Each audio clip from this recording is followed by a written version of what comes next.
بسم اللہ الرحمن الرحیم۔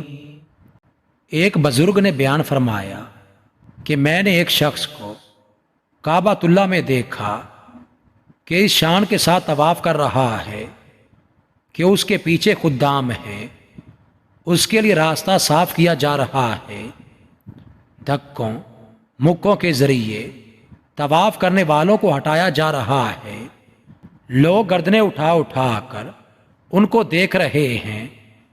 میں نے بھی ان صاحب کو غور سے دیکھا، دل میں خیال آیا کہ یہ تو اظہار بندگی، عجز و انکساری کا مقام ہے، جس کو اللہ تعالیٰ اس مقام پر پہنچا دے اس کو تو خوب شکر ادا کرنا چاہیے، اور اپنے دل سے دنیا کی حرص، تکبر اور خیالات کو نکال کر صرف ایک اللہ کی بڑائی کو دل میں جمانا چاہیے۔ اسی دھیان کے ساتھ اس کے آگے سر کو جھکانا چاہیے۔ یہاں پہنچ کر اپنی شان ظاہر کرنا اگرچہ ظاہری طور پر ہی ہو قطعاً مناسب نہیں۔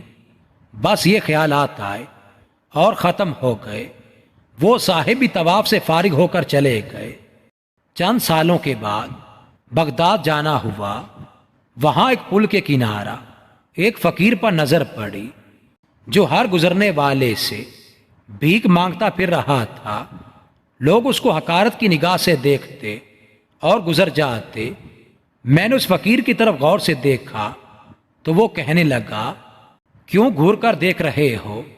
تو میں نے کہا کہ چند سال قبل میں نے ایک امیر شخص کو بڑی شان و شوکت کے ساتھ طواف کرتے دیکھا تھا۔ وہ شخص آپ کی شکل کا تھا، اس لیے غور سے دیکھ رہا ہوں۔ تو اس نے کہا کہ وہ امیر شخص میں ہی تھا۔ میں نے اس ابدیت کے مقام پر تکبر کیا، اس لیے اللہ تعالیٰ نے مجھے یہ سزا دی کہ مجھے مخلوق کے سامنے ذلیل کیا۔ آج میں دن بھر لوگوں سے بھیک مانگتا ہوں اور ذلیل ہوتا ہوں۔ اللہ تعالیٰ ہر مسلمان کو تکبر کی بلا سے حفاظت میں رکھے اور میرے انجام بد سے سبق حاصل کرنے کی توفیق دے۔ یہ تو دنیا کی سزا ہے، آخرت کی سزا تو اس سے بڑی ہے۔ حدیث پاک میں آتا ہے کہ جس کے دل میں رائی کے دانہ کے برابر تکبر ہو وہ دخول جنت سے محروم ہوگا۔